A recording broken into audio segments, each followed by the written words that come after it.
A guide to Brayton Park, or North Lakes Lodges as it's now called. It's a lodge park in the North Lake district. I've been 4 times. It's a great place to stay. Really love going there. So I'll talk you through what I know about the lodges, the park and the fishing, most importantly. So you just have to follow my mouse around for this one. So there is a 9-hole golf course on site that you can see there. There's a number of lodges on the site. There is only one with a private fishing peg, which is this one down here, which is known as the Lawson Lodge. The lodges are split into different types. You've got 1-bedroom lodges with hot tubs. That's one there. And then you've got 2 beds and 3 beds. I've stayed in the Lawson 3 times, and I've stayed in this one here once when we went on our first trip. Up here at the back, these 3 newly added about 2 years ago. These are couples only lodges. 1 bed. They've got a built-in sauna, hot tub outside, nice views, really lovely place to stay. I've not stayed in one, but they do look great. So on to the fishing, which obviously is the most important bit. To resume into the lake, fish pond. It's roughly 8 acres. It was initially dug out in the 1900s or 1800s, can't remember. There's a history book in one of the lodges. It used to be a monastery on the site, so they used to use this for feed and growing fish to eat. So all the carp in there are a strain which they refer to as an Old English carp. I refer to it as a wild carp. All commons, all very long, all very thin. Nothing big, nothing with big drops. There's talk of a lake record used to be 14 pounds. From what I've caught, anything that's a double is a decent fish. 6 to 7's about your average. Wasn't pulling much out less than about 5 pounds. It's good runs.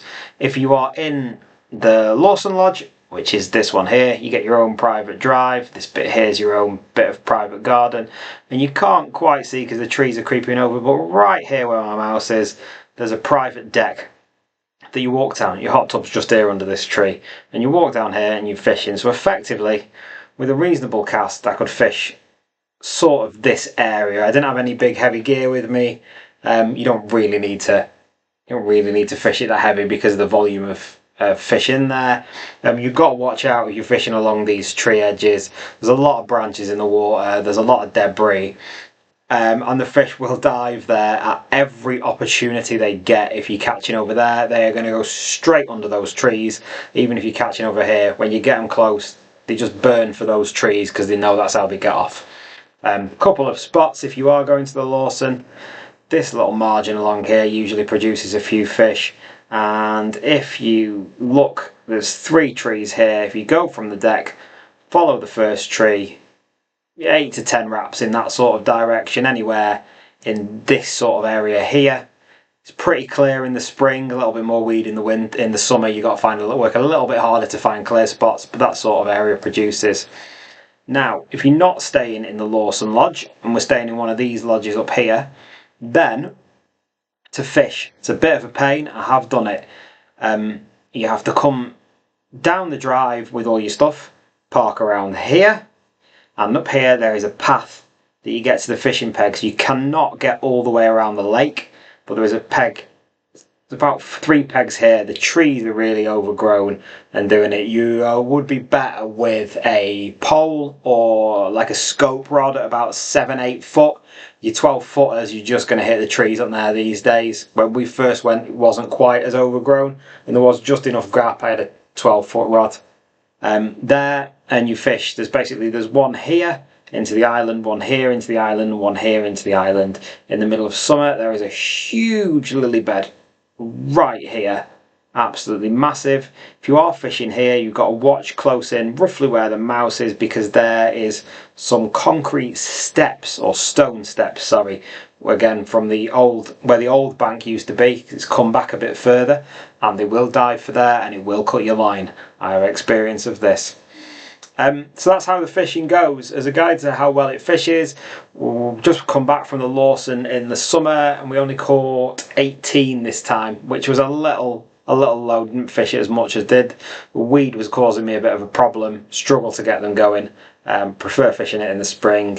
In the spring, Last two times we caught 83 one year and 47 the other year in a week's holiday. The 87, the weather was particularly nice and the fish were particularly eager. Probably lost another 20 odd on top of that. The runs were just absolutely relentless, lots of double takes. And when I was fishing down here, we bagged about 37 from memory. It does say on the blog, from 3 afternoons fishing, including one bit where with 2 rods they went a little bit crazy and we caught 17 in 90 minutes. We just had them going on one spot and they would just cast in, wait for the PVA bag to melt, and then they would get caught. When I've fished there, I've always fished size 10 hooks, PVA bags with pellets, and then I feed corn and pellets. Like I say, the fishing's not overly difficult, good fun, lots of runs. They fight pretty well for the size, no complaints, but it's great because I take the kids can reel the fish in, kids can cast out. It's just a nice place to go on holiday, really good fishing. If you have got any questions, or you're going, or you're there and you want to ask me anything, just stick a comment below the video and I will do my best to answer them for you. If you're looking for somewhere else to stay, check out my website cabinadventures.co.uk, which covers carp fishing lodges and places to stay, and there's a few posts on there about other places that I've been.